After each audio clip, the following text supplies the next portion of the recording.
Joo, moro, eli täällä olisi 00 vloggeri. Tänään unboxataan tällainen Puma Green vartalovoide tai suihkugeeli, joku jutska ja hajuvesi. Joo, eli tää on siis Pori-reissusta, kun on ollut viikon pois himasta 4 päivää kesäleirillä ja 3 päivää tai 4 päivää Porissa. Eli täällä oli aika hyvä tässä näin. Joo. Sitten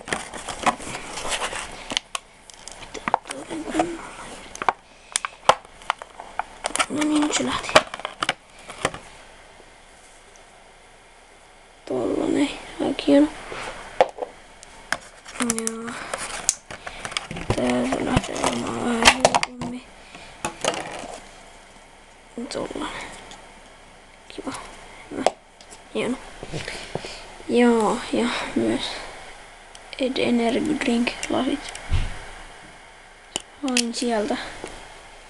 Oli sellainen kiva tarjous, kun ostaa 3 Ed tölkkiä, niin saa tuolla niin Ed lasit. Ja joo, pelaan pleikkaria, tai en ole vielä pelannut, mutta silti.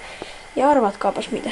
Sain synttärilahjaksi tällaisen game-pelituolin, ja en oo vieläkään ladannut niitä mun muuta videota, mitkä mun olisi pitänyt antaa se jo 6.6. eli 6. kesäkuuta.